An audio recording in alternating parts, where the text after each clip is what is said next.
Fuiste propicio a tu tierra, oh Jehová. Volviste la cautividad de Jacob. Perdonaste la iniquidad de tu pueblo. Todos los pecados de ellos cubriste. Reprimiste todo tu enojo. Te apartaste del ardor de tu ira. Restáuranos, oh Dios, de nuestra salvación, y haz cesar tu ira de sobre nosotros. ¿Estarás enojado contra nosotros para siempre? ¿Extenderás tu ira de generación en generación? ¿No volverás a darnos vida para que tu pueblo se regocije en ti? Muéstranos, oh Jehová, ¿qué cosa? Tu misericordia fuerte, y danos tu salvación. Escucharé lo que hablará Jehová Dios, porque hablará paz a su pueblo y a sus santos. ¿Para qué? Para que no se vuelvan a la locura. Ciertamente cercana está su salvación a los que le temen, para que habite la gloria en nuestra tierra. La misericordia y la verdad se encontraron, la justicia y la paz se besaron. La verdad brotará de la tierra y la justicia mirará desde los cielos. Jehová dará también el bien, y nuestra tierra, dígalo fuerte, dará su fruto. La justicia irá delante de él, y sus pasos nos pondrá por camino. Puede sentarse. Que Dios bendiga su palabra en este domingo especial, Día de los Padres. Hay en la Biblia 150 salmos. ¿Cuántos hay? Hay 12 de esos 150 salmos que tienen una connotación especial debido a los escritores de esos 12 salmos. De ellos voy a hablar un poquito esta mañana, y la hermana Yamilé, sin estar por supuesto de acuerdo conmigo en ello, leyó a la apertura del culto uno de esos salmos que son familia de este Salmo 85 que este día hemos leído aquí. Cuando uno lee el Salmo 85, hay una característica en él y en los otros 11 salmos, familia de este. Uno de ellos es el 42, que es el primero de la familia de estos 12 salmos especiales. El otro que le sigue, el 45, el 85, el 87, y hay un grupo de salmos más. Y cuando usted lo lee en conjunto, nota en ellos una mezcla de tristeza, de luto y de mucha gratitud a Dios. ¿Cuántos hermanos pueden decir: yo estoy agradecido a mi Dios en esta mañana? ¿Cuántos están agradecidos? Digan amén por eso. Usted lee, por ejemplo, el salmo que esta mañana leímos, el 85. Están diciéndole: Señor, gracias porque tú fuiste propicio a tu tierra, hablando de Israel como la tierra de Dios. El Señor volvió la cautividad de Jacob en un tiempo cuando Jacob estaba en cautividad espiritual. Versículo 2 dice: perdonaste la iniquidad de tu pueblo. El pueblo de Dios también pecaba, y ellos dicen en el Salmo: esas iniquidades las perdonaste. Y en la parte 2 del versículo 2 dice: todos los pecados de ellos cubriste. Permítame decir con ustedes: todos los pecados nuestros han sido cubiertos también. Son tantos que si Cristo nos tratara, o el Señor del cielo mirara, dice la palabra, nuestros pecados, ¿quién, oh Señor, pudiera sostenerse? Pero en Él hay perdón para que seas reverenciado. En el versículo 4 dice, versículo 3, reprimiste tu enojo. El Señor tenía enojo, pero no actuó enojado, sino que reprimió, aguantó la ira para no derramarla en un momento que estaba enojado con su pueblo. Dice la segunda parte del versículo 3, te apartaste del ardor de tu ira. La ira de Dios es una característica de Él. Siempre se enciende cuando la gente que Dios crió a su imagen y semejanza le fallan, y Él reprime, Él aguanta su ira para no derramarla. Díganle gracias a Dios por eso. Te apartaste del ardor de tu ira. El versículo 5 dice, en una pregunta que le hacen al Señor: ¿estarás enojado contra nosotros para siempre. Ahí usted puede ver que el que está escribiendo había experimentado que en una parte de su línea genealógica la ira de Dios y el enojo de Dios se había mostrado a ellos. Dice: Señor, pero ¿estarás enojado para siempre? Lo que dice la Biblia que es para siempre es su misericordia. ¿Extenderás tu ira de generación en generación? La pregunta del versículo 6 la habla a alguien que había estado muerto y dice: no volverás a darnos vida. Esta es una familia que había experimentado de alguna manera la muerte entre ellos. Y ellos le preguntan: Señor, ¿seguiremos muertos aquí? ¿No es verdad que tú volverás a darnos vida? ¿Cuántos creen que sí nos dará vida otra vez el Señor? Para que tu pueblo vivificado se pueda regocijar en ti. Una de las características de ser vivificado es que uno experimenta regocijo. Cuando no hay regocijo en el corazón, hay muerte adentro.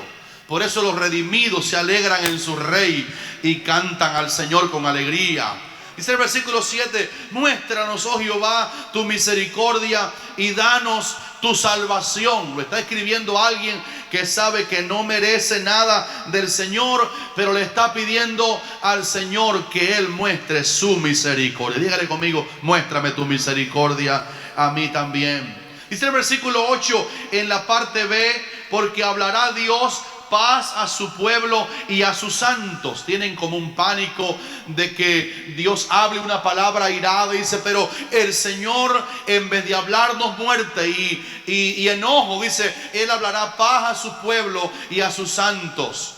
Y la última parte que me impresiona en este Salmo 85, el versículo 9 dice: ciertamente cercana está su salvación a los que le temen, para que habite la gloria en nuestra tierra. Me encanta poder decir en esta mañana que la salvación de Dios también está cercana a nosotros. Más cercano de lo que uno cree está el amparo del Señor.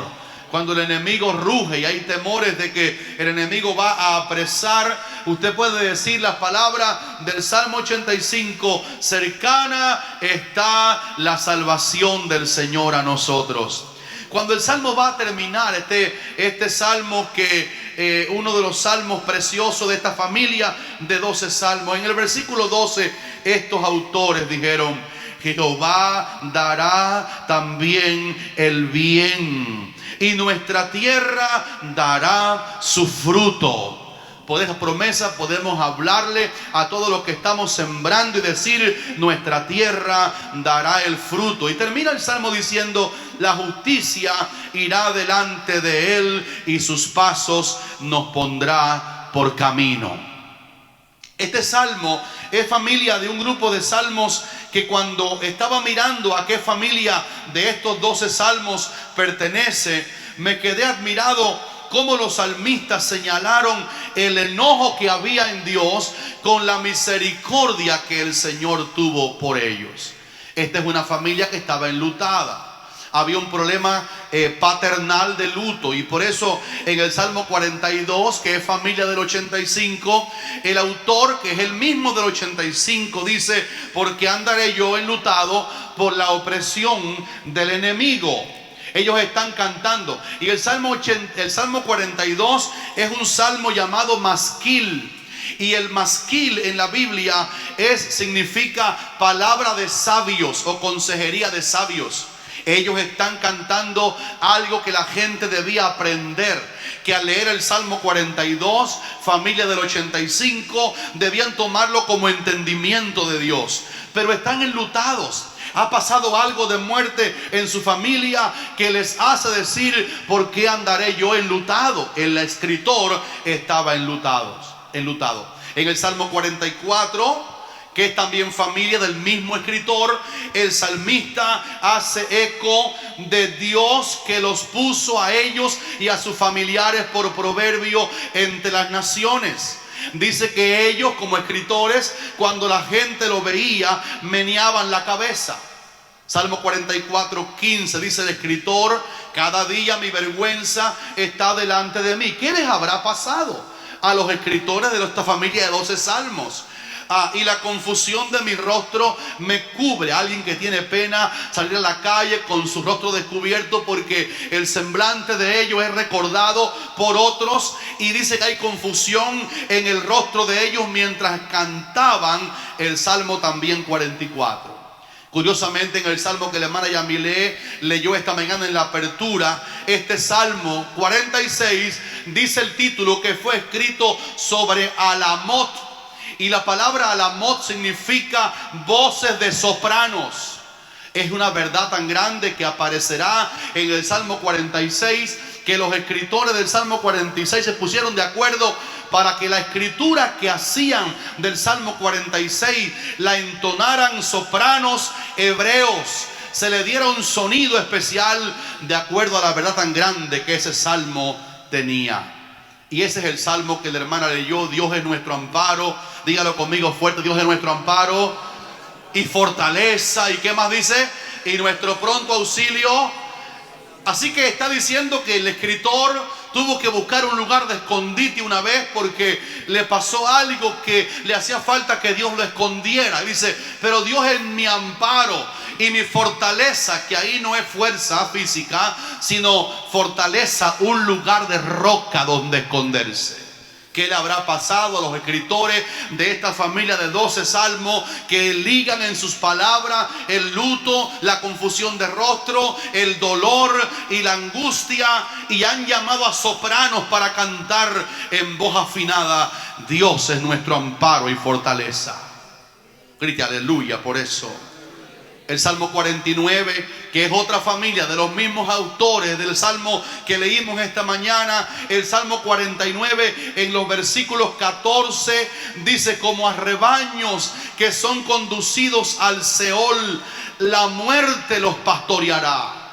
Y cuando usted lee eso se da cuenta que está hablando de la familia del salmista, de un episodio que el salmista tuvo que expectar, de que como a rebaño de ovejas el Seol pastorea a la familia que quedó detrás. Oh, qué paradoja estamos diciendo esta mañana, que algunos de los salmos de la Biblia, esta familia de 12 salmos, no fue inspirado en manera alguna en una alegría de un regalo que recibieron el Día de los Padres.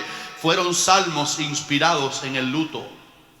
Pero en medio del luto, ellos decían todavía en este salmo, el salmo número 49, pero el versículo 15 decía: pero Dios redimirá mi vida del poder del Seol, porque Él me tomará consigo. Yo voy a decir aleluya por eso al Señor en esta mañana. Diga amén a eso. Ellos están ligando un dolor, un episodio que les ha ocurrido, con la esperanza, y es prerrogativa de los hijos de Dios que no nos quedemos varados en los episodios de muerte, de luto, de enfermedad, sino que veamos adelante la mano de Dios propicia para ayudarnos a nosotros. En el Salmo 48 del mismo autor, del Salmo 85, del 42, del 49 que estamos leyendo este día, en el Salmo 48 el versículo 2 dice: porque este Dios es Dios nuestro eternamente y para siempre. Él nos guiará aún más allá de la muerte. Estoy esperando que alguien diga amén a esa verdad. Ellos están diciendo: hemos visto muerte. El escritor ha visto muerte. Y el pastor acaba de decir qué pasaba. En estos 12 salmos había muerte. Dice: pero este Dios es Dios nuestro eternamente. Él no muere y para siempre. Él no se acaba. Él nos guiará aún más allá de la muerte.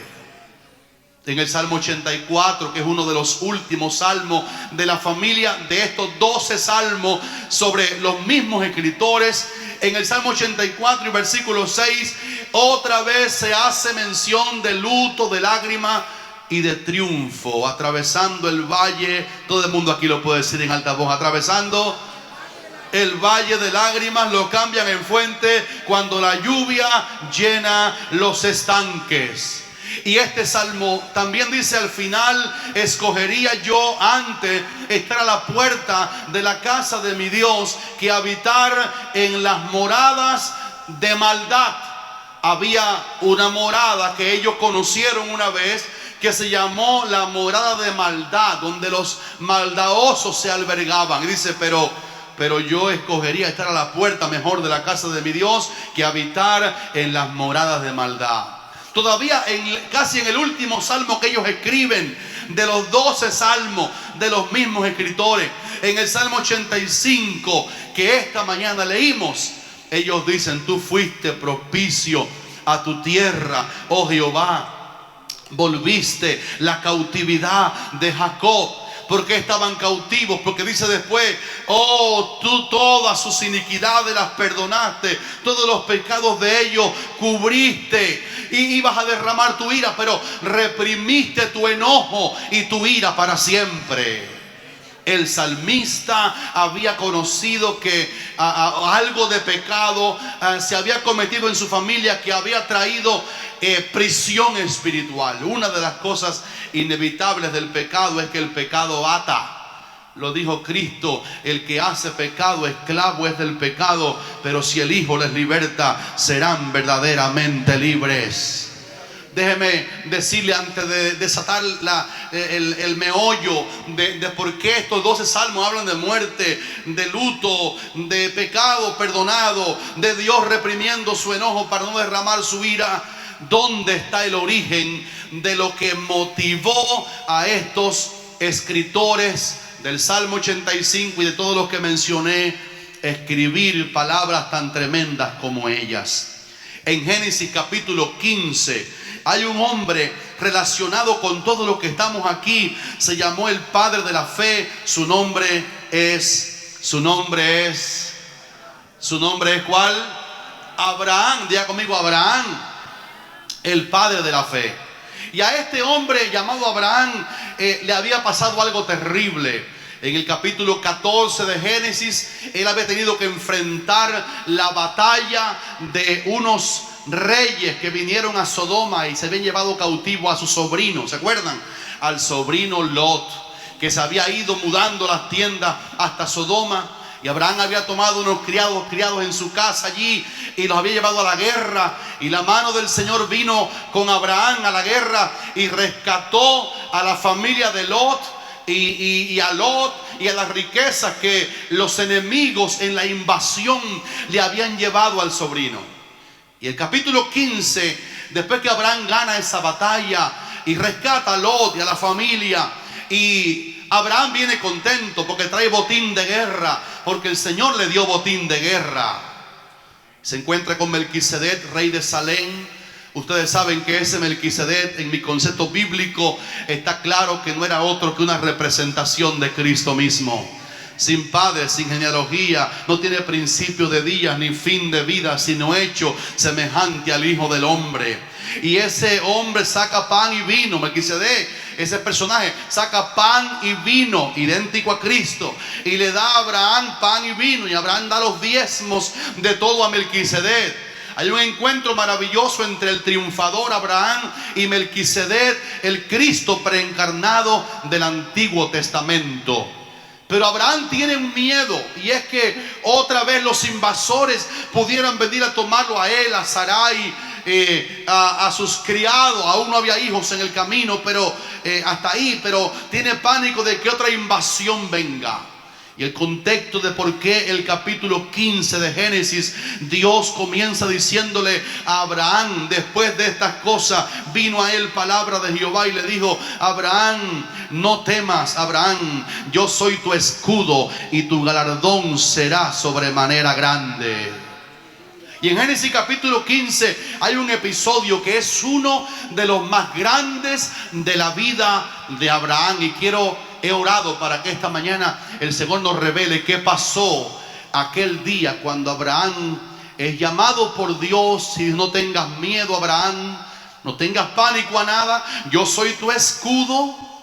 Qué lindo que el Señor nos diga: yo soy tu escudo en esta mañana. ¿Cuántos creen que Dios es tu escudo? Yo soy tu escudo y tu galardón será sobremanera grande. Y dice la palabra en ese capítulo que el Señor sacó fuera a Abraham y le dijo: mira a las estrellas, si las puedes contar, no hay un hijo aún, dice, pero así será tu descendencia. Y entonces Abraham le hace una pregunta al Señor en aquel diálogo de Génesis capítulo 15. Y Abraham le dice al Señor: ¿qué me darás siendo así que ando sin hijo? aún no soy papá. Hoy es el día de los padres. ¿Qué me darás? Me está diciendo que mi descendencia será como las estrellas, pero dime qué me vas a dar, porque yo aún ando sin hijos. Dice Abraham: y el mayordomo de mi casa es ese hombre de Damasco llamado Eliezer, un gentil. Gobernaba o administraba las riquezas de Abraham. Y Abraham le pregunta al Dios que le dice: ¿qué me darás? Tú me dices que tendré descendencia, pero ¿qué me darás? ¿De dónde vendrá ella, la descendencia? Lo que yo tengo aquí es un damasceno que administra mis riquezas. Y el Señor le da una orientación a Abraham de alta naturaleza cuando él le pregunta: ¿qué me darás? Y dice Génesis capítulo 15 versículo 9: y el Señor le dijo: tráeme una becerra de 3 años y una cabra de 3 años y un carnero de 3 años, una tórtola también y un palomino. Tráeme eso. Fíjense cómo Dios habla en términos personales de la ofrenda que Él pide que Abraham le dé. Aparentemente es un capricho. Tráeme. No dice trae aquí al altar, sino tráeme una becerra de 3 años. Tráeme, dice Dios, una cabra. Tráeme un carnero. Tráeme una tórtola y tráeme un palomino. Y dice el versículo 10: y tomó él, eso es Abraham, todo esto que el Señor le pidió para él, y los partió por la mitad, y puso cada mitad enfrente de la otra, pero no partió las aves. La ofrenda que el Señor quiere para tratarle de algo a Abraham, que ahora veremos qué será, es que la becerra y la cabra y el carnero, Abraham, cuando oye que el Señor le pide, Abraham entiende que debe abrir en 2 partes. Dice que lo partió por la mitad. Y miren la película bíblica cómo se desata.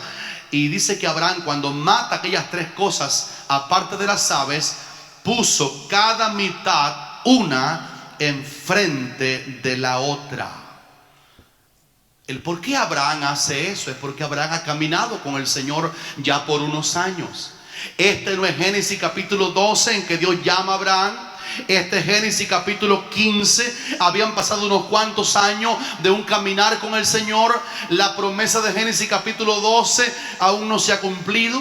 En el capítulo 15, cuando él oye que el Señor por primera vez le pide, porque Abraham había ofrecido algunos holocaustos de él al Señor, pero la primera vez que Dios le pide: tráeme esa cabra, el carnero y lo demás y la becerra, tráeme eso, Abraham interpreta que Dios va a hacer un pacto con él. Y la costumbre de la antigüedad era que cuando un pacto se iba a hacer entre 2 personas, en este caso entre Dios y algunos, ya había unos pactos en el pasado, como el pacto de Dios con Noé, que ustedes se acuerdan, y Noé trajo toda ave limpia para recibir el pacto. Y Abraham había interpretado por el conocimiento histórico que él tenía que Dios, cuando va a hacer un pacto, y un pacto no es otra cosa que un contrato entre 2 o más personas. Y cuando Abraham oye que Dios va a hacer un pacto con él y Dios está pidiéndole que le traiga esos animales, Abraham, sin que Dios le diga qué hacer con ellos, cuando Abraham los mata, curiosamente Abraham a aquellas 3 figuras animales las raja a la mitad y dice que puso una parte, imagínense el carnero, una parte aquí y la otra parte, dice que una mitad enfrente de la otra, dejando un espacio necesario en el medio. Y cuando mató la cabra, puso la mitad de la cabra aquí y la otra mitad enfrente de la otra mitad, dejando un espacio en el medio. Abraham había oído que los pactos de Dios son negocios de Dios benditos entre él y otra persona. Y Abraham sabía que cuando es un pacto, ambos tienen que firmar. Yo no sé cuántos de ustedes se acuerdan que los pactos de Dios había una parte que Dios ponía y había otra parte que ponía la persona. ¿Cuántos dicen amén por eso? Le dijo Dios a David en el pacto con David, por ejemplo: si tus hijos obedecieren mi ley, si anduvieren en mis caminos, yo entonces confirmaré la palabra del pacto y tu reino será firme para siempre. Cuando el pacto con Noé, igual, había un arco iris. Esa era la parte de Dios en el pacto. Nunca más volveré a destruir la tierra por lluvia. Esa es la parte de Dios en el pacto. Pero todo pacto era firmado de alguna manera por la parte humana. Y cuando Abraham se da cuenta que Dios está pidiéndole animales, él interpreta que hay un pacto que Dios va a hacer con él. Y Abraham lo hace exacto como Dios se lo había revelado y como era la costumbre de antaño. Y pone una mitad aquí y otra mitad aquí. Deja un espacio, porque una mitad representaba el compromiso de Dios y otra mitad representaba la obediencia de Abraham. Cuando el sacrificio se hizo, la Biblia da a entender en este capítulo que el sacrificio que Dios le pide a Abraham, Abraham lo hace de día. Y cuando usted sigue leyendo se da cuenta que durante Abraham está ahí con los animales muertos por unas cuantas horas, uno aquí enfrente de la otra mitad. Demoró tanto que el Señor llegara a firmar, a pactar con Abraham, que dice la palabra que aves de rapiña vinieron a comer el sacrificio del pacto y Abraham tuvo que ahuyentarlas. Y entonces se desata un episodio. Abraham está ahí. Ha demorado que llegara el Dios que le pidió aquellas becerras, aquel carnero, y Dios no llega. Y hubo todo el día, tal parece, en que estaban los animales muertos encima de la piedra o del altar que fuera, y Dios no viene. Pero dice la palabra que de pronto, cuando está anocheciendo y Dios venía acercándose para traer su gloria a aquel altar, en el momento que las dos partes tienen que firmar, en el momento, ¿sabe cómo es la costumbre? La costumbre era que cuando había un compromiso entre dos personas, mataban el animal de juramento, y una mitad aquí y otra aquí, y ambos contrayentes caminaban por en medio de los animales separados, diciendo: usted y yo vamos a unir ambas partes. Y en el momento que Dios está llegando a hacer la parte divina con Abraham, le pasó un accidente a Abraham. El incidente que le pasó a Abraham en Génesis capítulo 15 tiene que ver con nosotros. Dice el versículo número 12 de Génesis, si me están siguiendo, versículo 12 de Génesis 15: mas a la caída del sol, ¿qué hora era? La caída del sol, llegando la noche. Y escuchen esta palabra: sobrecogió el sueño a Abraham. Diga conmigo fuerte: sobrecogió el sueño. Cuando usted lee la palabra sobrecogió el sueño, sobrecogió el sueño, sobrecogió el sueño, ¿a qué usted cree que se está refiriendo? ¿Cree que es un sueño normal? Era la caída del sol. Abraham era un hombre que contaba las estrellas cuando el Señor le pedía contarlas. Abraham era un hombre que se pasaba noche con Dios. Pero ahora le ha pasado algo atípico a Abraham. Cuando todavía el sol está allí y está cayendo el horizonte, cuando todavía es de noche y de día, cuando el sol está apenas opaco, dice que de pronto sobrecogió el sueño a Abraham. Y esta expresión curiosa, sobrecogió el sueño, está hablando de un sueño no normal, sino un sueño que lo visitó. Sobrecogió.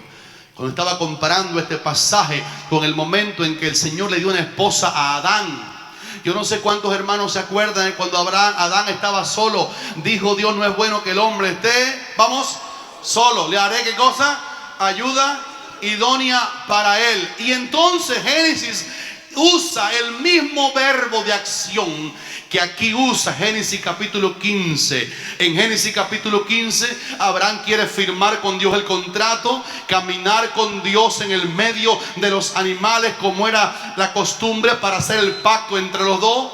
Pero cuando Abraham percibe que Dios viene a firmar, entonces Abraham queda completamente inepto para firmar. Porque a la caída del sol, a él le pasa lo mismo que le pasó a Adán. Dice la Biblia: entonces de Adán Dios hizo caer sueño profundo sobre Adán. Sueño profundo sobre Adán, que Dios hizo caer sobre Adán. Y mientras Adán dormía, Dios tomó una de sus costillas e hizo la mujer. Abraham fue el primer hombre que se casó dormido.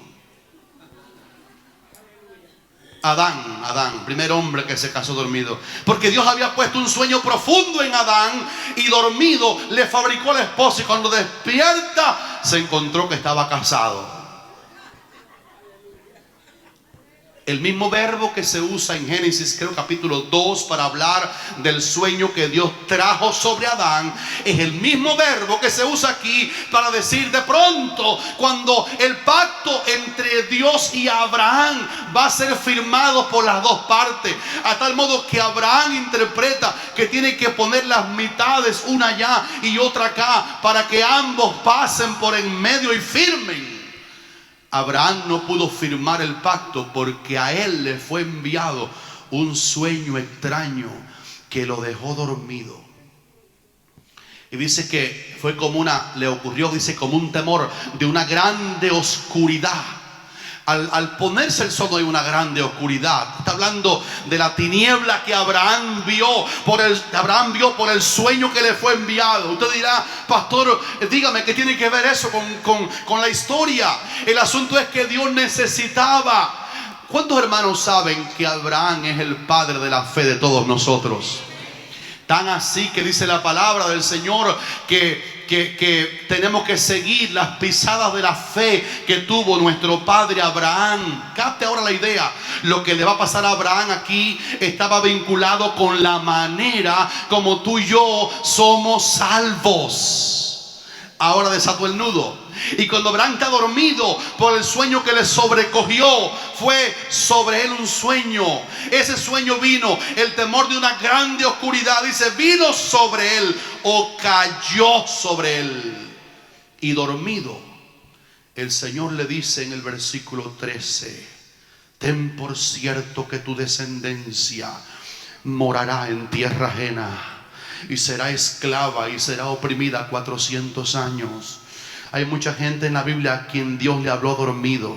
Hay sueños que son del Señor, nunca lo desprecie. Mas a la nación a la cual servirán juzgaré yo, y después de esto saldrán con gran riqueza. Así le pasó a su descendencia en Egipto. Digan amén por eso. Y tú, Abraham, vendrás a tus padres en paz y serás sepultado en buena vejez, y en la cuarta generación volverán acá, porque aún no ha llegado a su colmo la maldad del amorreo hasta aquí. Y sucedió. Recuerden que Génesis lo escribió Moisés, no fue Abraham. Y a Moisés le es revelado lo que sucedió mientras Abraham estaba postrado, sin poder firmar por la parte humana, sin poder ayudar a Dios en nada. Él queda completamente inerte por un sueño que le sobrecogió. Y Dios le habla. Él no puede ayudar al pacto en nada. Él no puede ayudar en nada a su descendencia. Y dormido profundamente, dice el versículo 17, y sucedió que puesto el sol y ya oscurecido, vea como la tiniebla que él vio no era de la noche normal. Ahora dice, después de todo eso, que se quedó dormido y que tuvo temor de la gran oscuridad y que Dios le habló de su promesa, dice este versículo grande. Yo digo que puesto el sol y ya entonces sí, oscurecido, se veía un horno humeando y una antorcha de fuego que pasaba por entre los animales divididos. Alguien tiene que decir aleluya si captó el mensaje de esta mañana. Entonces, la imagen que usted ve es que Dios quiso que Abraham no pudiera aportar nada al pacto. Es el pacto de Dios con él, pero no es el pacto de Dios entre él y Abraham, porque no es el pacto entre dos. La Biblia le llama a lo que aquí ocurrió en el versículo 18. En aquel día, escuchen con detalle, hizo Jehová, no entre los dos, hizo Jehová un pacto con Abraham diciendo, a tu descendencia daré esta tierra. Permítame mirarte a los ojos y decir, tú eres la descendencia de aquel anciano bendecido llamado Abraham. Yo quiero que usted ahora capte el mensaje que voy a traer aquí. Cuando Dios duerme a Abraham para hablarle, Abraham piensa que tiene que caminar a ambos. Pero Dios duerme a Abraham, le promete cosas. Abraham queda sin poder hacer nada, sin poder ayudar al pacto. Y dice que cuando ya fue de noche, entonces Abraham mira y se da cuenta que en medio de los animales divididos había algo como de un horno echando candela, echando humo, y una antorcha de fuego. Esa no la puso Abraham. Esa no la puso la obra de Abraham.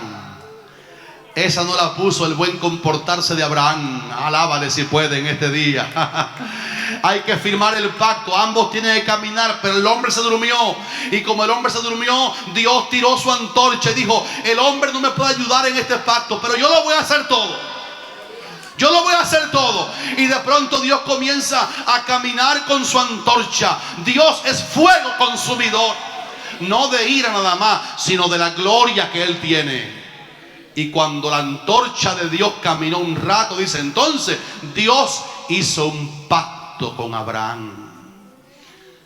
La moraleja para esta mañana sobre este pasaje es que aquí Dios está ilustrando nuestra redención. El trato de Dios con todos los que estamos aquí tiene que ver con sangre también. Pero mejor que la de aquella cabra, mejor que la de aquel carnero, mejor que la de aquellas avecillas, es mejor la sangre que nos da el pacto. Se llama la sangre de Jesucristo, su Hijo, que nos limpia de todo pecado. Denle un aplauso a Cristo por su sangre. Despierte, digan un aleluya al Señor. ¿Cuántos dicen aleluya?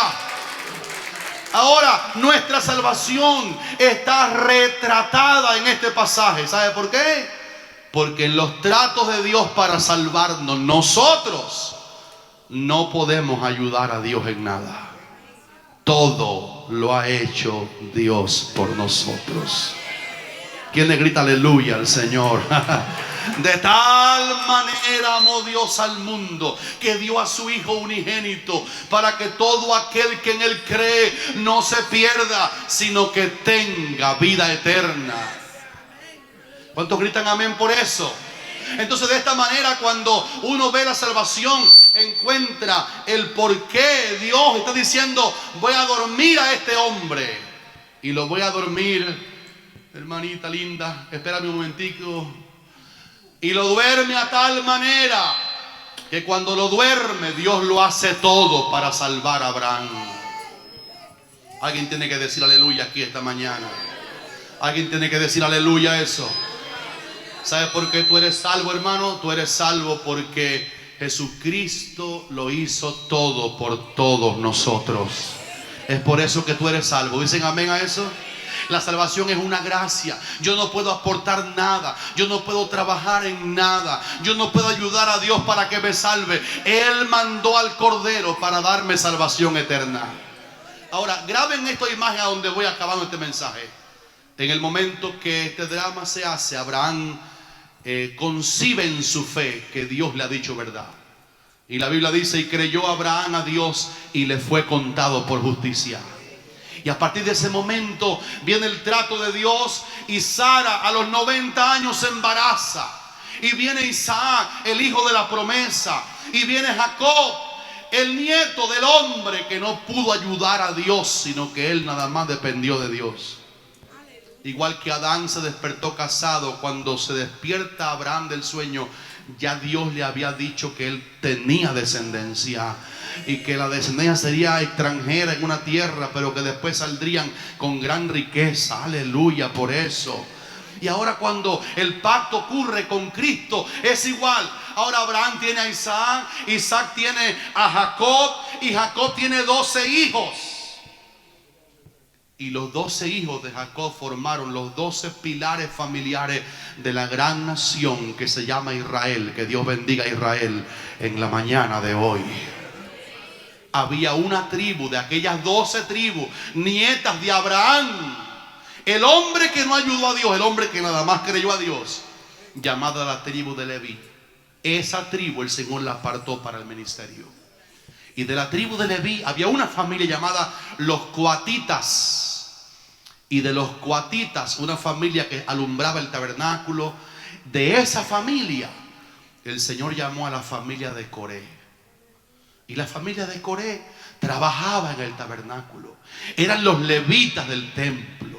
Eran ministros de la casa de Dios. Pero Coré, el padre principal de la familia de los coreitas, un día se rebeló contra Moisés y dijo: vamos a juntar gente y vamos a decirle a Moisés que ya basta de él, que tenemos que terminarlo y que nosotros ocuparemos el lugar de Moisés. ¿Y sabe qué hicieron? Dice que consiguieron 250 ministros también de los de Coré y Datán y Abirán, y vinieron delante de Moisés y el pueblo que le seguía. Si ya basta, Moisés, no serás más nuestro caudillo, ni Aarón, ese hombre que ora aquí por Israel. Nosotros también podemos. Y dice la Biblia en el libro de Números, donde esa historia se desata, número 16, que por inspiración divina Moisés no se defendió, sino que se tiró de busto, se tiró arrodillado y se postró en tierra y dijo: Señor, mira a esta gente que tienen el ministerio, ahora se han rebelado contra ti. Y el Señor lo instruye y dice: mira, Moisés, haz esto, reúne al pueblo y dile que yo voy a hacer una cosa nueva que nunca he hecho en Israel. Y Moisés levantó la voz con eso, dice hermana Luisa, un ayayay, y le dijo: Israel, dice el Señor que ahora mismo se aparten de las tiendas de Coré. Graben el nombre Coré, de Datán y de Abirán, familias de Abraham, Isaac, Jacob, los 12 hijos, la tribu de Leví, los coatitas, los coreitas. Y de estos coreitas, con aquel cabeza de familia, se levanta contra Moisés y dice: yo voy a hacer un milagro. Israel huye un poco y le dijo Moisés a Israel: si como mueren todos los hombres mueren estos, Jehová no me ha enviado. Pero si Dios hace algo nuevo hoy y la tierra se abre y se los traga, ay, ay, ay, entonces conocerán que Jehová me envió. Y dice, cuando dijo me envió, la tierra que estaba debajo de Coré, graben el nombre Coré, la tierra estaba debajo, dice que se abrió. Escuchen este milagro. La tierra se abrió y Coré y la familia, y Datán y la familia, y todos aquellos que le acompañaban, dice que de pronto descendieron vivos al Seol y la tierra se los tragó. Y dice la palabra que Israel huyó despavorido y decían: que no nos trague también la tierra a nosotros. El milagro es que los salmos que hemos leído esta mañana son los salmos de los hijos de Coré. Salmo 85, salmo de los hijos de Coré. Salmo 42, salmo de los hijos de Coré. Salmo que la hermana Yamile leyó al principio, 46, salmo de los hijos de Coré. Digan aleluya por eso. Porque en Números, ya voy acabando, Números capítulo 26, hay un milagro que yo quiero que usted lo saboree esta mañana. El milagro de Números 26, 11. Cuando en el libro de Números, 10 capítulos después, así que Números 16 hace el episodio de cómo se tragó la tierra a Coré y a la familia. Pero en Números 26 y versículo 11, cuando dice el versículo 10, y la tierra abrió su boca y los tragó a ellos, dice el versículo 11, mas los hijos de Coré no murieron. Y yo quiero decirle gloria a Dios esta mañana, porque los hijos de Coré estaban en la revuelta, pero Dios había mirado un poquito más allá de la rebelión de un padre y dijo: a estos muchachos, cuando yo abra la tierra y se traiga al padre y a los que andan con él, los voy a apartar del incendio y del infierno a ellos. Alábele si puede. Alábele si puede en esta mañana. Alábele si puede en esta mañana. Alábele. Los voy a apartar. Y no hay otra explicación, no hay otro versículo en toda la Biblia que diga cómo lo hizo. Pero los hijos de Coré, y lo da como un versículo milagroso. Dice: antes la tierra se abrió y se tragó a Coré y a todos los suyos, a todos los hombres. Pero los hijos de Coré no murieron. En otras palabras, hubo una mano que se pegó allí, y cuando la fuerza de gravedad del Seol tiró para abajo y la tierra se abrió, hermana, y se tragó al viejo, dijo el papá de arriba: a estos tres, eran tres muchachos, uno de ellos era Asaf, el salmista, aleluya, a estos tres yo no quiero que se los trague la tierra. y la bendita mano del Dios que te ha bendecido hasta este día. ¿Cuántos aquí ven un milagro ahí poderoso? No me pregunte a mí porque no tengo respuesta. ¿Cómo lo hizo Dios? Porque los hijos estaban con los padres. Era la tienda entera de Corea allí. Pero Dios rescató a los tres y los apartó de la muerte. Dice la Biblia, pero los hijos de Coré no perecieron. Yo te quiero preguntar, hermano, ¿te identificas con esta historia? Hay familias tuyas y mías que vivieron para su mismo vientre, pero a ti no te ha tragado el infierno, porque a ti te apartó Dios del medio del incendio. Alguien tiene que alabarlo en esta mañana. Alguien tiene que alabar a Dios en este día. A pesar de la muerte que te ha rodeado, a pesar de la muerte, Dios te dijo, a ti te voy a salvar, te voy a dedicar al ministerio. Y ya voy a acabar con esto, porque la moraleja es muy sencilla. Cuando hoy leímos algunos salmos de los hijos de Coré, ya no eran los tres hijos. Ya se le llamó los hijos de Coré a los nietos, a los bisnietos. Están por acá por el tiempo de los reyes. En otras palabras, el tronco familiar, el papá, fue herido de muerte. Y es uno de los hombres que descendieron vivos al Seol, el padre de esa familia. Pero los hijos de él, Dios los quiso apartar. Y es por eso que ustedes leyeron conmigo esta mañana, ¿por qué andaré yo enlutado? ¿Captaron la idea? Porque el luto va a ser siempre lo que me va a afligir mi vida siempre. Porque la confusión de rostro siempre me va a oprimir. Porque la gente me dirá, ¿dónde está tu Dios? Que tu papá se murió por su ira. Y dicen ellos, fuiste propicio, Señor. La iniquidad la perdonaste, tu enojo los reprimiste, porque Dios no los mató a ellos por su misericordia. Hay hermanos aquí sentados esta mañana que tienen una historia terrible de un papá que no fue bueno, pero Dios te salvó a ti del incendio. Y miró más allá del día que fuiste concebido en el vientre. A ella y a él lo voy a separar para que me den gloria, para que me bendigan mi nombre, para que me alaben, para que me den culto, para que me reverencien. Yo quiero oír un aleluya de la gente que dice, Dios ha sido bueno conmigo. Yo soy el producto de una misericordia que Dios me ha dado. Y hermanos queridísimos, la familia de Coré hizo 12 salmos motivados por gratitud, porque Dios había engrandecido para con ellos su misericordia. Por eso decía, es mejor un día en tus atrios que 1000. Escogería estar aunque sea a la puerta que morar en la morada de maldad. Pero cuando escribían los salmos, los hijos de Coré no podían borrar que la morada de su padre fue una morada de maldad. Escogería estar mejor a la puerta de la casa de Dios. Estaban tan agradecidos que decían, cuán amables son tus moradas, oh Jehová de los ejércitos.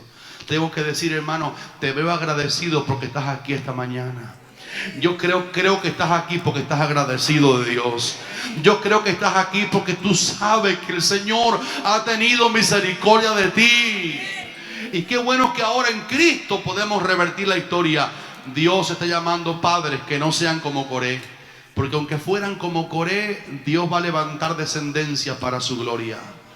Pero qué bueno que marquemos una página y digamos, Señor, yo quiero marcar un linaje, marcar una generación de gente que te dé la gloria, que te bendiga, de gente que yo enseño, que yo motivo a ser fiel al Señor.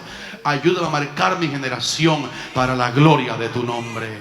Si los hijos de Coré cantaron, hicieron masquiles, que significa salmos de instrucción, hicieron salmos de gloria, ¿por qué tú y yo, que no somos hijos de Coré, sino hijos del Padre que está en los cielos, vamos acaso a callar la alabanza del Señor?